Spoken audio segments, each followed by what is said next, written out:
Hey, what's up, everybody? Welcome to Painting Happy Little Minis. I am your host, Rick, here at the Game Trade Media Studios. We've got our co-host, and always awesome, we've got Kurt here, who is DM, what is it?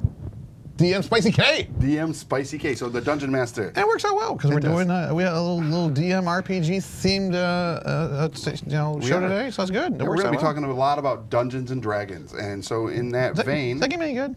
I've heard it's all right. Meh.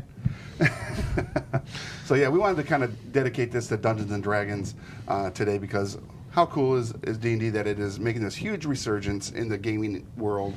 So many people are playing it nowadays at home, at their local game stores, and that's to include Pathfinder, because Pathfinder is 3.5 D&D. It's just a huge campaign setting that took off like wildfire, and it is a great system and game as well. So agreed. Yeah, so we're going to paint some D&D miniatures. We've got the Nolzur's Marvelous Miniatures, some deep cuts here, all by Wizkids. It's their high definition miniatures, pre-primed with Vallejo Prime. Oh, I'm sure they love it when you call it that. They do, because that's how he actually says it. Yeah? Yeah, I can't talk like Alex. No, you can't. Not on the air. Not on the air, because he's a great guy. But when people are learning a language as a second language, they always learn the expletives first. So. Yeah, he's a good dude, and and he sent over some paints too, didn't he? Not yet, but he is. We're gonna get some hands on some of his paints, and that's awesome. And put them to work. So I'm going to be working on the Displacer Beast I was working on previously. Oh, because there's a good chance this bad boy could get done today. Stop your mouth. And I'm going to try and finish up at least these two orcs here and see where we're at. Maybe start something new, because you got a lot of fun stuff over there. A lot of fun stuff. So one of the things I have here is from the Deep Cuts, and this is treasure chests. And it comes with 4 treasure chests. And this is part of the next wave that's going to be hitting soon. It'll be wave 3, right? This will be wave 2. Oh, it is? I thought I knew you were a liar. I was misinformed. So wave 2 and 3 are coming out real soon. But they're going to be very small sets. Yeah. And you can get more information on that at wizkids.com/unpainted, and it'll give you some information on their miniature line there. But what's cool about these chests is the treasure that's inside. Well, they close. They do not close. They're just removable. Oh, they don't close. You have 2 closed chests, so when the party comes upon them, you can be like, oh, you found a chest, and they pick it or do whatever they do to unlock it. So there's actually 4 chests in there. There's 4 chests. Oh, cool. All right. But the treasure can be removed, so you can be like, you open it up, bonk. Or it's laden with treasure, and the party rejoices and then gets eaten by the beast of. There was much rejoicing. And then, so there's some cool stuff there. And I will tell you what, you know how Gnolls are one of my favorite creatures, and of course I have a butt ton of them. You do. Know this, there are more Gnolls coming. If you're a fan of Gnolls. And they got the ones with like the multi-headed whips, so in D&D that would have been the Flins, I guess, the more... race, like more advanced version of a. I know there was a Scourge at one point too, but I think that was more than just a single hand, not like a big one. This one sounds bigger. Yeah, they look great, and y'all are gonna like them. But the big news from WizKids was Phase 4 when they come out. Much like the first wave of miniatures, Wave 4 is going to be like 100+ miniatures. No, it's not. Yeah, 100+ new minis. Is it really? Yeah, it's ridiculous. And you're going to get in there, you're going to get your Dragonborns. Okay, good. You're going to get your Tieflings. So a lot of the other miniatures are going to be there. So, we need to actually see who's all in the chat with us. So, so we're talking about Dungeons and Dragons. We're painting D&D minis today. The Wizkids minis here. Lots of fun stuff. Lots of fun stuff. And one of the big things that I thought would be fun to talk about is D&D, and where did you... we've kind of talked about it before, like what was your first D&D campaign, your first experience with D&D, who taught you D&D, who was the one that exposed you to it first? Because that's always a good fun time when we find out who is the reason you play this game. So, Josh has arrived. And walks the reason I don't want. All righty. So yeah, I mean, and it's a great topic, and I know everybody has like their stories and all that fun stuff. Carl says he has some mixed feelings about the Wizkids minis. I love the detail. They feel small, perhaps because he was spoiled by heroic sizes. Hey, Josh Githens, me and my friends in high school just got some books and played all night. That sounds about right. This was like, hey, this looks cool. Let's do this. Yeah. I can see Josh being that guy. Yeah. Yeah. Put this up there. Here is my mind flare. Get a shot. You shut up. Here, hold on. This isn't even turned on here. No, I'm not. There we go. There we go. So you get to see the Displacer Beast I'm working on right here. Displacer Beast. Is that new? The Displacer Beast? It is not. Well, the Beast is. Okay. Yeah. So. It's because my chin is down when I'm painting. Makes sense. Well, you could just say paint with your head up. So yeah, so there we have it. We got the Displacer Beast, detail. And we've got the treasure chest. I got a lot of Gnolls here. Another one of the newer ones is the human Druid. The female. That's awesome. Yeah, so I'm going to pop this package, and I'm going to put these two up there. What? And you don't lose the value if you take it out of the package. Well, I don't think so, because the value will be increased once they are used in gameplay. Oh.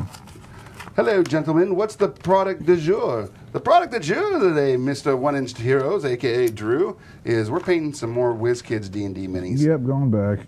Yep, because we want to talk about D&D. It's D&D! I don't know what that means. You do? Here we go. So these are Listen to Dockin. I love ducking.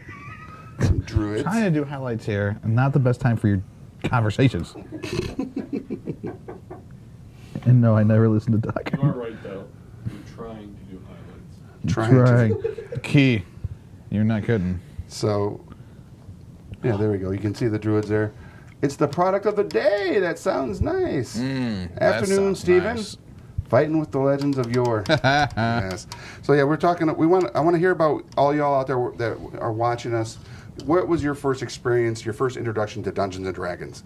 Was it first edition? Was it chainmail? Was it second edition? What are you doing? He's picking my nose. I liked it. You guys can't see that, but it's funny. Anyways. Was it 3.0? Was it Pathfinder? Was it fourth edition? We know yours was a first edition, so let's just get that out of the way. Of course it was. I played pre-first. I played the alpha. I did. I played chainmail. I did. You did not play chainmail. Shut your mouth. But it wasn't my first introduction. I have played chainmail. All right. My first introduction was first edition. Clever. G1, 2, and 3 against the Giants. Clever. Which I've said before, and I'll say again. Shallow and pedantic.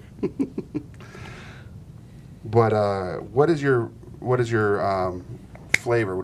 And then when you think about D&D, do you prefer 5th edition now, or are you still wanting to be playing like 2nd, 1st, and or Pathfinder?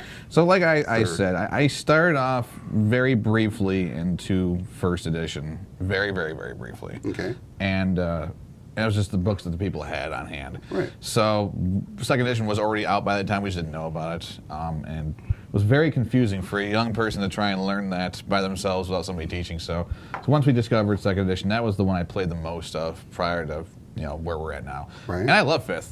I do too. I think 5th. It met all my expectations. 5th. Ah. I agree. The 5th edition does absolutely do that. Meet all expectations of the game. So yeah, I mean, I don't see myself saying, boy, I wish I can go back to playing 2nd edition. Anyone who hung with D&D after dealing with Thaco needs an award. That first campaign was evil one. Basic 5th edition. I died 3 times that night and was hooked. Cooled down the just rush in tactics after that. Pathfinder has become my favorite, largely due to the huge amount of customization, and that's coming from Jonathan Carr. There's a lot of customization in Pathfinder. There's so many rule books that you can.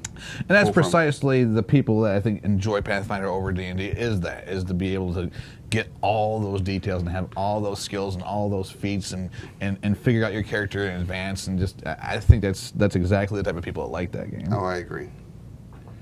The ones that are like, I don't, we call them power gamers, but not necessarily power gamers, but I think people are more attention to detail. And, they want a lot more mechanic to their game, more substance. Yeah, which is fine. So stupid. And as our boss Josh here would say, that kind of game is more like homework, because you really do have homework. The game. Yeah. You do have a lot of detail, and there's a lot of research to your character based on all of the customizations that you can do. So yeah, it does kind of feel like homework sometimes. Homework in the game. Homework. The game. I play that. Write it down. Write it down. Write it down. Just a pencil. Done. Notebook. Asinine worksheet. All right. Algebraic equations with no numbers. Yeah, those new Druid minis are pretty nice. Who's going to spill the first red cup? Oh, that's already been done. Not today, but Not today, anything's going to be spilled, it's going to be me. That's what I'm about. Algebraic equations. A times X equals impossible. I know the value of that. It's in game 2.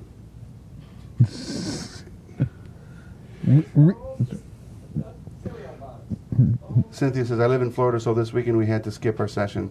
Why? Makes sense. I I mean, at least make it real.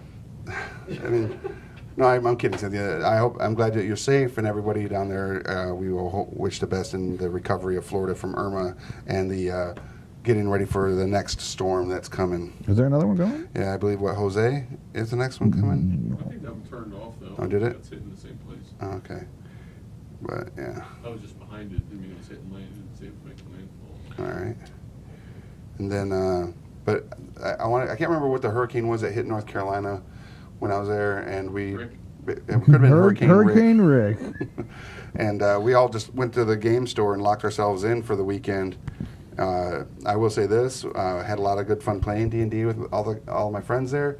But woo, we were stanky. Yeah, I was gonna say that weekend. Other people would call that looting, just badly. Badly, we ended up stank. We were sitting there playing games. Locked ourselves in. Played games the whole time. Mm-hmm. Oh my god. And it was glorious. Glorious. Alrighty. So let him dry. You should. Yeah. They like it when they do that. They do.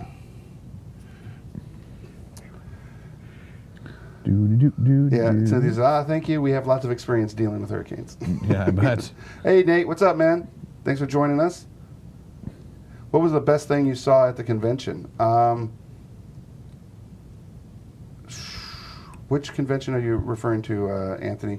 Because I've been to Gen Con, Dragon Con, and I went to the Alliance Open House the last, month. You've been to a couple things. Yeah, so at the Alliance Open House, it's funny that you say that. I was gonna wait till near the end to talk about these cool new D&D products. You still wait. Just say, hold on to the end. Okay, dang it. I'm so excited to talk about them. Yeah, wait till the end. We have a plan. The last 15 minutes, Stick with the plan. I have a few new things that are coming out that are D&D related that are not out at your local store yet. We're in a tight spot. We're in a tight spot, yo. So just hold up. That'd be real bad. Cynthia wants to know what is our favorite guys? What is our favorite class to play? I don't know if I necessarily have one. I DM more often than play, and when I do play, I'll play what I haven't played most recently. You know what I mean? So, what was the last one I played? Was a Thief, right? I believe it was a Pathfinder. Thief. Yeah. So I hadn't played a Thief in years. Yeah. Oh yeah. You with your pipe. My pipe and your ability to just whatever. I wasn't whatever. I was tactical thinking. Tactical thinking. He was a whatever guy. He was not a whatever guy. He so was. You're whatever. I mean, it fit the character. It was glorious. That's right. But yeah, I mean, I go back and forth. I think the next one I would like to play, I think, was maybe a barbarian. I don't know if I've ever played a barbarian. Wow. So yeah, I think the next game I play, I think that might be the case. That would be good. You know what I don't see a lot of people playing, and I might do that if it's 5th edition, is I don't see people playing, and at least in my games, just generic fighter classes. That's true. I don't know why. It's always something else, but I've never seen like just a generic fighter class. Okay. And I think they can do some really cool stuff. So. True. They can. Instead, we have 25 thieves and 4 freaking clerics. It's stupid.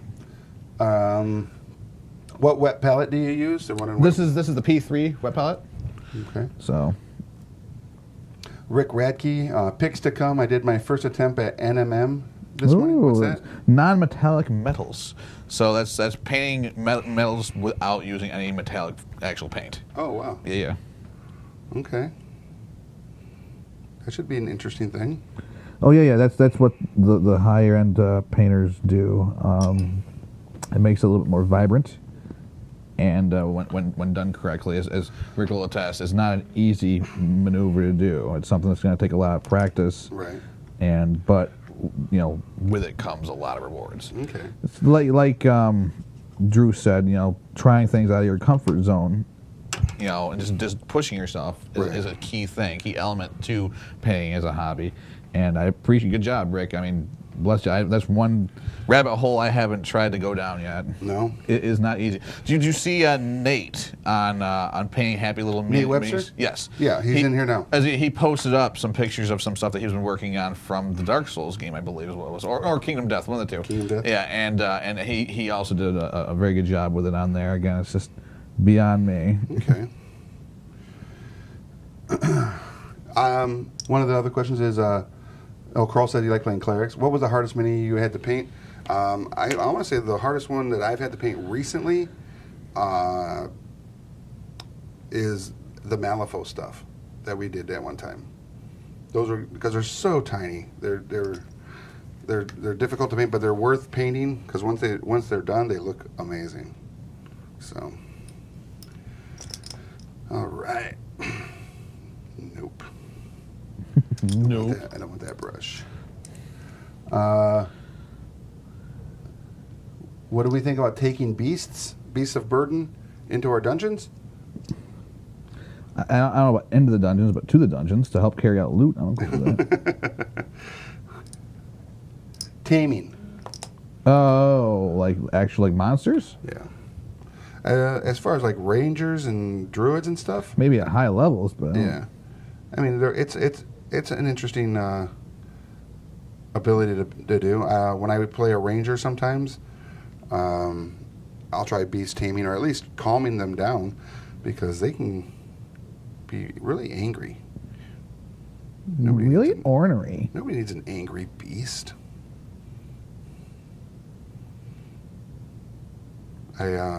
So one of the other things I want to talk about, I thought was really interesting, and again, it's all about D&D today, but you know how like we're doing this live, and you guys get to see us. We're talking about D&D and D&D miniatures. We're painting miniatures, but this surge of live streamers that are playing their games, and of course the most popular D&D live stream being Critical Role with Matt Mercer and all of those guys over there with the Geek and Sundry crew. What do you guys think of that? Do you think that there needs to be more of that, where more people are doing live stream D&D sessions or role playing sessions, or do you think that it's already saturated with content? I mean, just from my personal standpoint, I don't see it being saturated. I like Critical Role. I really like Harmon Quest as well. Both of those, I think, are two very different shows and scratch different itches, as it were. Okay. But no, I think with the length of the sessions and stuff like that, you're able to pound a couple, a night or whatever. So I don't, find the ones that appeal, because everyone's different. The one I was listening to the podcast, Nerd Poker. Oh, okay. Again, not for everybody. Sure. It's a lot more tongue in cheek. You not a fan? No. Why? I'm waiting. I mean, I just don't think it was that funny. I feel like all the people who are on Nerd Poker just didn't really get into their character that much. They were just trying to go over Brian Posehn and try and be funnier than him. Yeah. Like I said, I think they definitely the people playing didn't take it nearly as seriously. Not that this is a serious hobby. You know what I mean? Right. But like he says, maybe now didn't go into character as much or whatnot and stuff of that nature. I liked it for what it was because it was background noise, for me. And that's one of the cool things about the streaming, I think, with video and stuff is you can watch it or you can not. You can just listen to it. Sure. So, and when you're doing like this hobby here, when you're painting, that is a cool thing, to be able to listen to it instead of being forced to watch it. We've got Cynthia says that she loves Harmon Quest. Mia wants us to paint it pink. Always, Mia. Black snap pouch. I'm trying to raise a sepipard. A serpipard. Is that like a serpent leopard? What are those brushes in the Velcro pouches? The brushes in the pouches are by Games and Gears. They are they're really nice. But I will give them a slight critique. They are, once you've started putting them inside on the other end, they get loose and they don't stay in there very well. And I'm not sure how to, you can't tighten them up because it's just a little plastic little wedgie thing. Super glue. Yeah. I mean, yeah, and you don't put them back in the pouches. You treat them like normal brushes at that point. Yeah. But as far as brushes go, they are really nice. And I decided I would use them. And Dan? I do like Critical Role. Carl says the first sessions of Acquisitions Inc. were great, not so much lately as the community started to make the stuff crazy. Jacob says, I enjoy the live plays, but I think they should do one-shots more often or explore more systems. As opposed to a long campaign. I agree with that. I agree with that, too. I mean, they can maintain... Obviously, they're going to do what they're going to do, but I think that it would be cool if they did have a long campaign that they would come back around to, But if they did hit other game systems, because there are so many great role-playing games out there. The problem is not everybody knows every game system, so they would have to have... different DMs or game masters coming in to narrate and RP those different systems. I can tell you right now, I've played a lot of RP systems, but I don't know them all. I don't know the minutia and the mechanics to all these different games. But as a player, I'll tell you this: it doesn't matter the mechanics. Just be a good role player. Yep. That's what really matters. Because if you can role play well, it doesn't matter the mechanics. The game will be fun regardless. So, Rick says depends on the talent. I wouldn't watch people that weren't you paint unless they were super cool. Well, thanks, Rick. We all know that we are the furthest thing from super cool. Speak for yourself. It's a large beast. Cynthia, if you can throw a picture of that up, I know you can't do it in the chat here, but if you could throw a picture of that up on the page later, that would be cool. I'd like to see it. One Inch Hero says, I love playing wizards. They are super versatile and generally a little off kilter. Well, the ones I play are. Yeah, no kidding, Drew. It's called role-playing. You can't just bring your own personality into the game, man. Little off kilter. Seriously. But wizards are really cool. I do agree. And I think, as we all know, once they hit that 5th level mark and can start slinging 3rd level spells, that's when they become really cool. And that's the thing with wizards in general is if you can get them past that hump, and it's just all downhill from there. Right. They power creep where a fighter, you put a 20th level fighter against a 20th level wizard. Right. And it's no contest, but you put, a 3rd level fighter versus a 3rd level wizard. It's the opposite swing, you know what I mean? So, and that's the cool thing. That's the power creep, as it were, for the wizard. For the wizards and casters in general. Oh, absolutely. Now, let's see what everyone else has got going on here. Joseph Stavala says, which priming method do you guys prefer? Spray can, airbrush, or brush on? I actually like these miniatures because they're pre-primed with Vallejo Prime. So that makes them even better because then I don't have to even deal with priming. But otherwise, I like using can, the spray can. Yeah, I use can most of the time, almost exclusively. And I will say this, when Dave was here on Tuesday, I liked his, and we've talked about it before, where he had taken a black primer and then did a, like, if this is the sun or the light source, hitting it with a lighter primer, a gray or a white, to get the details, like, illuminated so that you could definitely notice those high points in the miniature as you're painting them. I thought that was really cool. Heck yeah. To actually see it, you know.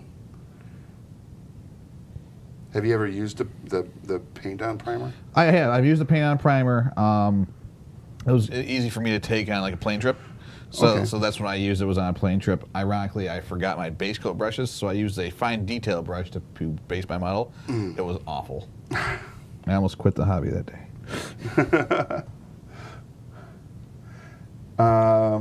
Cynthia says, in the story, though, we were challenged by a bonded pair. We killed them, and I cut the female open and took the baby. Cynthia. Got real dark. What are you playing? What is that character you're playing? So our group kept the skins and skulls, and it's our symbol now. Cynthia, what are you guys playing? You sure it's not Malifaux? Clive says, I have tried streaming, but for me, old school playing around a table is always better. It is, it is always better to be able to sit down and play with your friends and create your own stories and your own campaigns and adventures. Absolutely. But, with the rise of the internet and the live streaming becoming a great source of entertainment, I mean, I know it's not going anywhere. So, what would you guys want to see in that capacity? Do you want to see more Critical Role, Harmon Quest type content? Or a broader band of RPGs being played? Ooh, woo-hoo-hoo. Anthony Thomas asks, what minis will you not paint? That is an interesting question. Expensive ones. No, I'm just kidding. That is a really good question. I mean, I will paint anything given the opportunity. Will I finish it? Not necessarily. I have no... But I'll give it a freaking shot. Yeah. I can't think of anything I wouldn't paint. Right. Is there genres of games that have miniatures that I'm not, like, invested in and, like, play? Yeah. But as I continue doing this hobby and being subjected to this guy all the time, I'm finding that my horizons are broadening in that capacity as far as other games that that have miniatures that I... Yeah, absolutely will start to paint. So, yeah, a lot of cool stuff in that arena. So I don't think there's anything I wouldn't paint, at least once. John Rose says, Johnny Rose, I don't know who this guy is. He's so stupid. Laugh Finder is immensely more entertaining than Nerd Poker. Johnny Rose has voiced in. We need to block him, if possible, from commenting. Bias. Priming with airbrush is just awesome. Oh, I bet it is. And I own it. I just haven't gotten a chance to actually do it yet. Yeah, we did all buy airbrushes, and we still haven't done a airbrush episode. And we did get the airbrush kit paints from Vallejo, so we do have those paints. Yeah, I thought I saw something. We just got those at the Alliance Open House this past weekend, so we do have those to play with. Clive also says the quality of the Dungeon Master defines the gameplay. A good DM will let the mechanics sit in the background. I agree, Clive. That's a great answer right there. A great, observation. One Inch Hero says I enjoy doing base coats with an airbrush, maybe a highlight or two, depending on the model size. Then I finish with brushes. Nate says that wasn't playing. That was last weekend. That's funny. I think that's in reference to. The paint thing you were talking about earlier. One Inch Heroes replies, I'll bet she's playing Kingdom Death Monsters. And Carl says, one of the favorite things I've ever painted was an X-Wing I got out of a $3 clearance playset. It went from junk to display. So happy. That's cool. That's super cool. Cynthia's playing a rogue. All right. I pretty much just got really lucky. Me and my brother wrote adventures. That's from his. I have a fallen Asmir named Venus. She's the Arcane Trickster type. I also play an Arcane Trickster currently. I've used all my proficiencies in what little magic ability I have to understand nature and beasts. That's kind of cool. And Anthony also asks, what are our favorite miniatures to paint? Kurt? I'm doing details, you talk. Oh, he's doing details, guys. I'll come in. Keep it up. All right. Keep it up. So the thing that I will tell you about miniatures and me is, regardless of the system, if I could actually utilize them in a D&D campaign, I will paint them. It doesn't matter if it's coming from a board game or a whole nother gaming system. If it can be translated into a D&D miniature of some sort, I will paint it. That is the ones that I gravitate towards, but I will also play the games, of course, that those miniatures came from. But yeah. So if it's got any type of thematic Dungeons and Dragons feel to it, I love it. Yeah, I don't think I have a favorite per se. I mean, I paint a lot of GW stuff, but I enjoy painting models, like he said, for my campaigns and stuff also. Yeah. So you do it more regularly, right. I think is a key. But yeah, there's no all right, I take it back. I like painting big things. I like painting monsters. That's true. You do. I like painting big monsters and ogres and things that are not necessarily always rank and file size. I like painting big stuff, and because there's so much more, I think, room to make character with them. You know what I mean? Sure. Whether it be scars or whatever. Yeah. A bigger palette to work with, or I like it. Canvas. I mean, I would be an amazing miniature to paint because I'm huge. Gross. Yeah, gross. Sorry. Rick, that's the problem. There's nothing mini about you. That's true. That is true. Hey, Mini Painting Studio. Kurt, how is the paint diet going? If you need more calories, do you just lick a bigger brush? Yes, that's literally how it works. No, so the way it works is the base paints are a little bit higher in calories. So stick to the layers or the shades. That's the best way to do it. Obviously, by my sleek physique, you can tell this definitely works. Right. Whereas I tend to go for like the inks, which are super high in calories because they're very sugary. And then, hence my physique. The painter's candy. The painter's candy, if you will. Yes. The worst. It's awesome seeing Mini Painting Studio in the house. Joseph says, Zombicide Black Plague seems D&D viable. I agree. One Inch Heroes says, Rick, you're a man after my own heart. If I can make a mini, I will. I love to make props for D&D too. Absolutely. And then Mini Painting Studio said maple ink. If they had a maple ink, I literally would never stop painting or licking my maple ink brush. You're the worst. And if it smelled like maple, if it was like had that Are you done? Beautiful aroma, amazing. It's an aromarama. So now talk about Critical Role and everything, and you know how at the beginning their opening credits and on some of their episodes they're actually dressed up as the characters they play, which wanted me to kind of flip into the whole cosplay arena, cosplay and LARPing, Ren fairs and stuff. Have any of you ever dressed up as your character that you've played? Have you ever done it? I know for certain that I have not. That you have not? No. Not even accidentally? Not even accidentally. Not even in my sleep. Wow. So if you have, please post a picture up on our social media of you in your costume as your D&D character. That would be awesome. I've seen people that have dressed up like Drizzt from the Forgotten Realms and Elminster and different It's pronounced iconics. Drizzt. Drizzt. I like Drizzt. It's just... It's not pronounced Drizzt. I actually did dress up as one of my characters, Orion Froust, back in the 90s. They had this thing at Gen Con called Living City Live, basically, where they had like this event where you were at like a carnival, and they had a bunch of different carnival type games to play. Sure. And it was supposed to take place in Ravens Bluff, and Ed Greenwood showed up there dressed like Elminster, walking around. It was awesome. You suck. It was a lot of fun, and in that, my character actually got a really cool ability. It was like once per event, if I reached 0 hit points. And if I made a con save, I would return to max hit points. Sounds dumb. It was awesome. And it saved me more than one time in campaigns. Because I may have became a little bit more reckless. No, I'm sure. That's how it works. My character. But what's funny is later on, that character literally became a Pokemonster.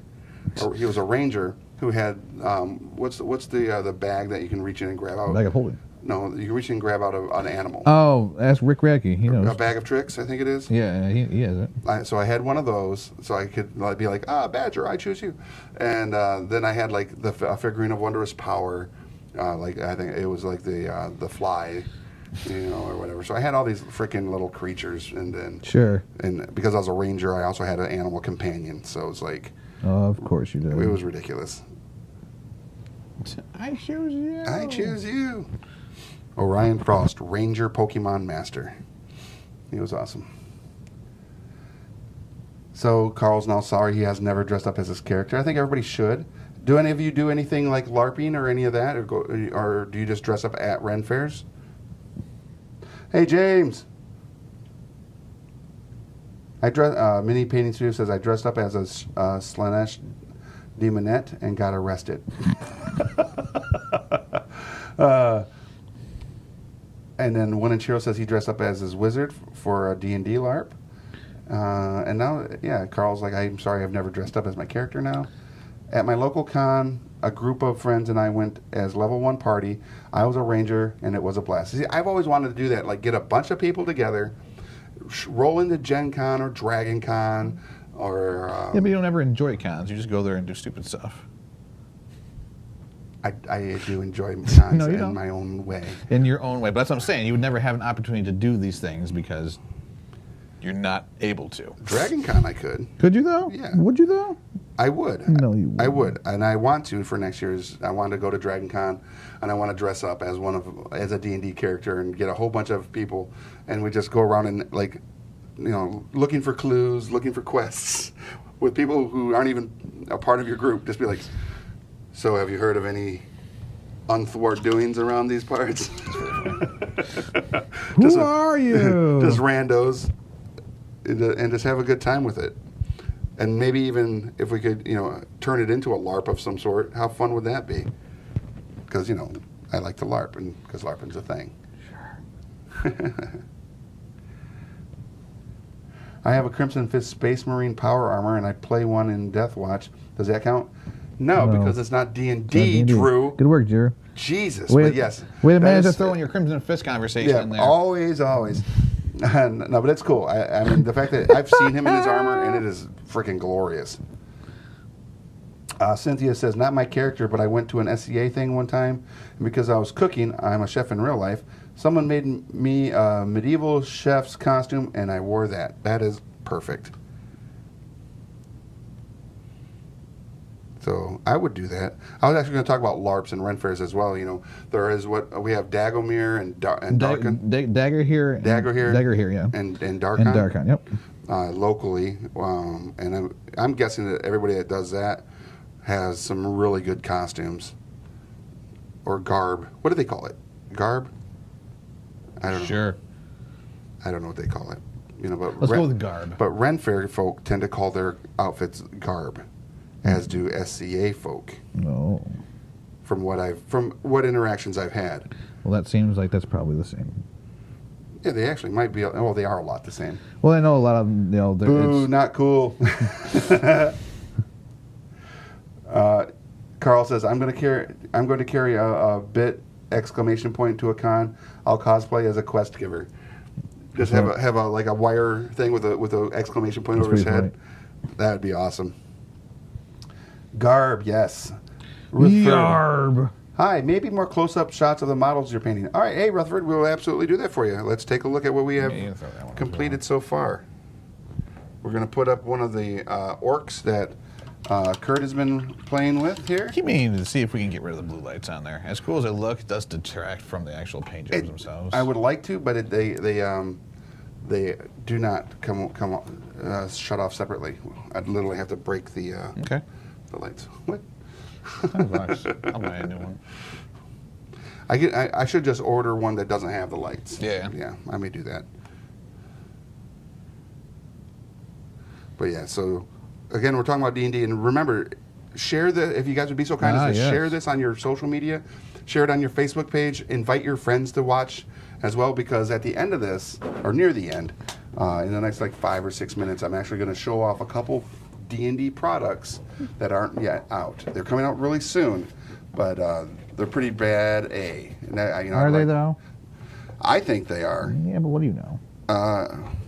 You know, I know a little bit more than you do about these things. You do. You know a lot. Don't know much about her. But they're really cool, and I think you guys will like them. If it's like an off night and you guys don't want to play your campaign, or you're missing a player, this is absolutely a way to fill that gap and still have a good time in the realm of Dungeons and Dragons. With Vallejo Prime. No, there's no Vallejo Prime in the products I'm going to show you. But there could be. So there you go, Rutherford. There was a close-up of that miniature. I'll show you a close-up of the Displacer Beast, which I'm about to put some more paint on after I show it off here. There's the Displacer Beast. It was really easy. Black. He's displaced. Black paint, and I put a little bit of a dry brush on the tentacle pads. So they're pretty cool. And then one last miniature I want to show you guys here is I'm kind of just messing around painting a Gnoll as well. And you can't go wrong with Gnolls because they're awesome. What do you know? What do you know about Gnolls, yo? Carl says, I bought one of those. My lights turn off and the spinner keeps spinning. My Elon Musk must be the 2.0 version. Yep, that is our Elon Musk spinner. Yep, there it Josh is. Giffen says, I won't spoil it. I think he knows what I'm going to show you, everybody. Cynthia Hyde also says, will do. I'm off to work now. Have a great day. I'll send some pics to the page. Please do, Cynthia. Also, make sure to come back and finish watching this because I want you to see the cool little products that I'm going to talk about here real quick. Anthony Thomas says, if they made a mini of you, how would you want it to look? Just like that. A mini of me? I actually think they have made a mini of me. They didn't know they did, but it was the Hill Giant. Yes. Or the Frost Giant. Either one of those would absolutely fit. Because, I am a giant. And Kurt, I think, would be a good rogue. Good halfling? A halfling rogue, yeah, maybe. Perhaps. But how about you guys? If you were to be made into a miniature, or if there's a miniature out there that you feel kind of fits your personality, which one is it? He's got personality. Right? Oh. I do. You do indeed. I've I do often have said personality. it. Often said it. You know nothing, Jon Snow. Ha! What's the worst paint to work with? Okay. You know the worst one. You talk about it all the time. What? That apple barrel? No, I like apple barrel. Because it's a water-based acrylic paint like these, but it's not made for miniatures. Right. It's made for canvas and stuff like that. So people buy this, the one you would buy at Walmart or Michael's and stuff like that. It's 99 cents and stuff like that. Mm-hmm. So that's, I use it for terrain. So it has its applications in this hobby. Mm-hmm. I just don't think it covers very well or is made for miniatures. So that's my 2 cents.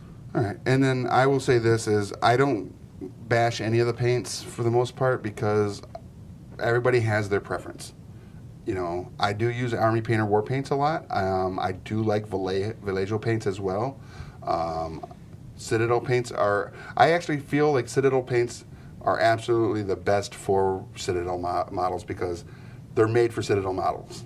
They have when you get a model, they have their little rank and file of what paints you're going to use in what order, and it's paint by numbers with them, which is perfect for the hobbyist. Right, and as Dave stated when he was here the other day, he uses paint from just about every lines because he finds those ones that work the best, those colors that pop for different ones because pigments are different for companies. Absolutely. So I think that's the answer we'll give on that. And that's all I'm going to say about that. Carl says he'll post a miniature up that he thinks looks like him. And Drew says the worst paint to work with is no paint. Right? That's true. It is the worst one to paint with, because if you don't have it, you aren't doing it and you're not having fun. Good answer, Drew. Also Crimson Fists. Also Crimson Fists are the worst. No, just kidding. So that's pretty much it on all the fun topics there, because I really want to get into this last bit. And it's D&D night tonight. And it is D&D tonight at your house. I forget. So things to look forward to. Things to look forward to. I'm going to get to paint some minis and then play tonight. Yeah. And I'm going to wreck house, yo. So I hope that I might actually just swoop in and save the day. Is that what you're hoping for? Yeah, because, I'm practically a deity already. I've heard that you're pretty good. My character's iconic in that he's an epic storyteller that nobody wants to listen to. Well, he wants to listen to it. Right. I just want people to hear what I have to say. I'm important. All right, so here we go, everybody. I'm going to start off, just so you know, there's some really cool stuff coming out from other companies that has got the D&D imprint on it. And here's one of them that'll be out real soon at your local game store, and you guys should go check it out. It's called Dragonfire. I'm not going to open it up. We're not going to look at any of the pieces. If you want to learn more about Dragonfire, pick up a Game Trade magazine. Go to Catalyst Game Labs website. Look at their Facebook page. They're talking a lot about it, and it's a real fun game. This is a deck builder for Dungeons and Dragons, where your character levels up. Yeah, it's pretty ridiculous. It's pretty cool. Yeah, we played it at Gen Con, and you played it at Origins as well, I believe. So yeah, you've played it more than I have, but it's very good. It's very similar to their other game, Shadowrun. It takes a lot of things from that, but I think they improved upon it. It's more streamlined. Yeah, they improved upon it. It's a lot of fun, and it says on the back here, Dragonfire is a 2 to 6 player deck building game set within the world's greatest role-playing game, Dungeons and Dragons. Players choose from a number of races, from dwarf to elf, half-orc to human, while assuming the quintessential roles of cleric, rogue, fighter, and wizard. Equipped with weapons, spells, and magic items, players begin their adventure along the famed Sword Coast, then expand to other locales across the Forgotten Realms, such as Baldur's Gate, Neverwinter, and Waterdeep in future expansions. Right, so it's going to grow. It's going to be awesome. There's so much source material that they can use to make this game just huge. But if you want it, go to your local game store. Let them know that you saw Dragonfire and you want to have it on your shelf and and play with your friends. It's going to be a lot of fun, everybody. You should go check it out. The next one, because I already said it. You did? I mentioned it in that last little bit. There is a game. Well, you mentioned. Well, I mentioned the city. Yes. The locale in which this one is set. The locale. So I didn't even know this one was fully off of my radar. All right. You guys ready? I'm not ready. Are you guys ready? Betrayal at Baldur's Gate. Now, I hear that. I was like, that's cool. It's a Baldur's Gate game. Go ahead. If you're a fan of Betrayal at House on the Hill, this is the same engine. It is a game in which you are fighting or adventuring, but someone in your party is a traitor, and they are going to turn on you, much like the one who gets possessed in the house on Haunted Hill. This traitor will turn on you, and you will have to deal with that situation once it arises. Because like D&D and people... Or you might be the traitor. Or you might be the traitor. You never know. So this is really cool, but it's definitely worth, again, a look. I'm going to have some more details on this. We're going to be putting up a couple videos about if you've never played Betrayal or know about it, look it up also, because that's one of the best-selling games for sure that I've seen out. It's super, super fun, and the replayability is fantastic. It plays a story as you're playing the game. Absolutely. Like you literally flip the page. You're reading a story in the game. Yep. So this one right here, the city of Baldur's Gate has become twisted by evil. Again, ball, who knows.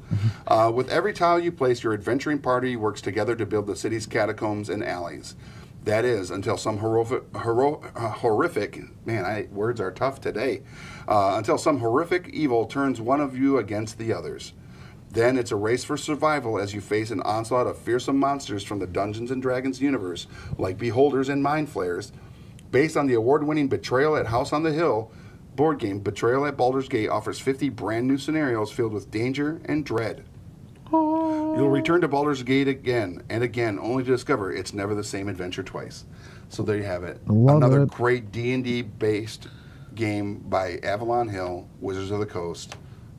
check it out. Go to your local game store. Check out Avalon Hill or Wizard of the Coast online to find out more about Betrayal at Baldur's Gate. It's super awesome, super fun, and yeah, good stuff. Yeah, like I said, I mean, that one I fully didn't know about. Had no inclinations that was even a thing. So yeah, the fact that you said it wasn't even on your radar surprised me. yeah, no. So because I know that you.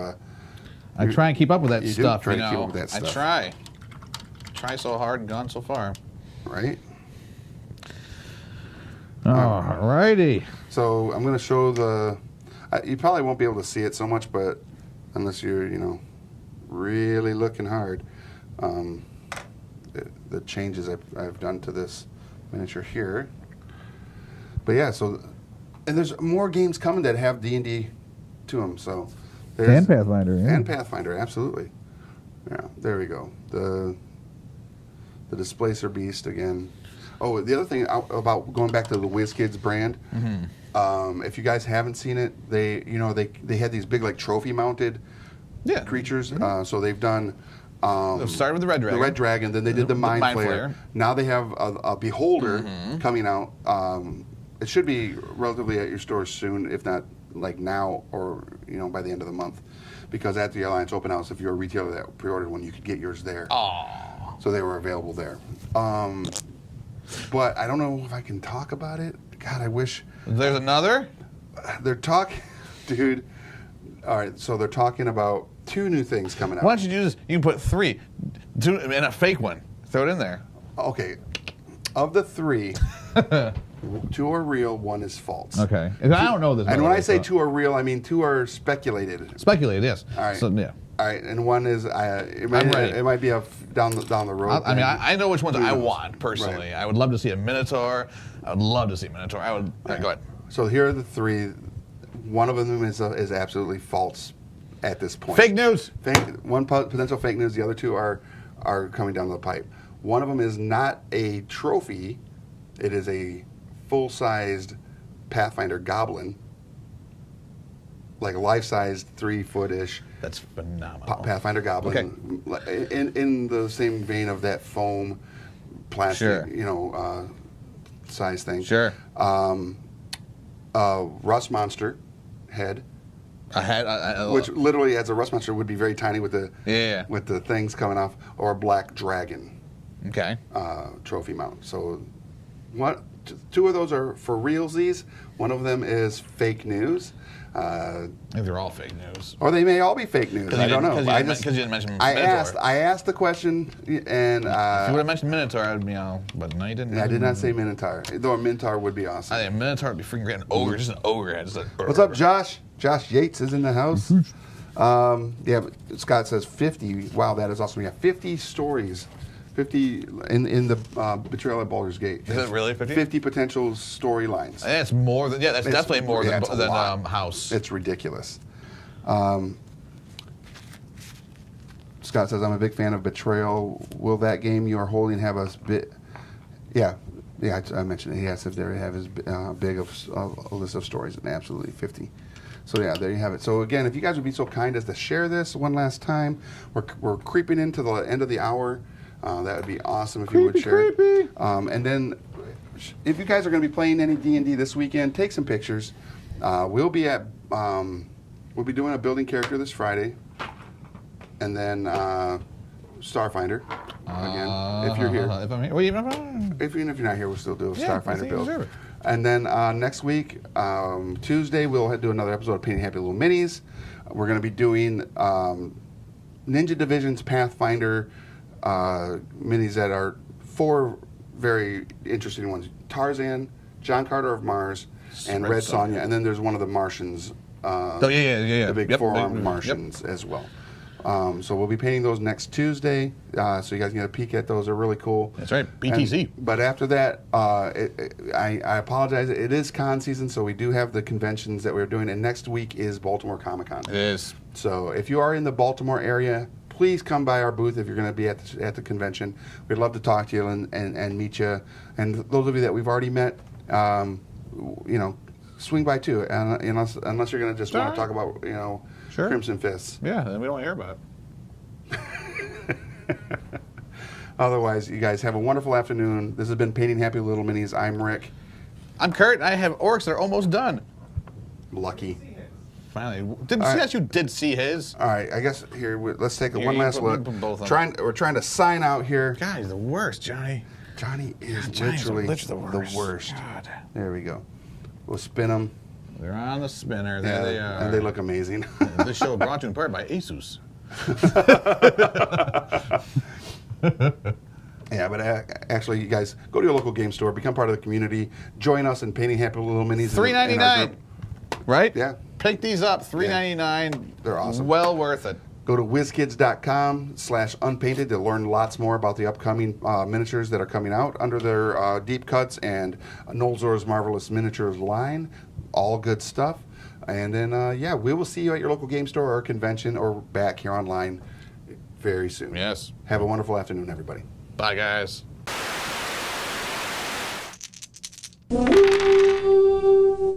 Don't forget to subscribe to Game Trade Media, leave a like, and comment on what videos you'd like to see next.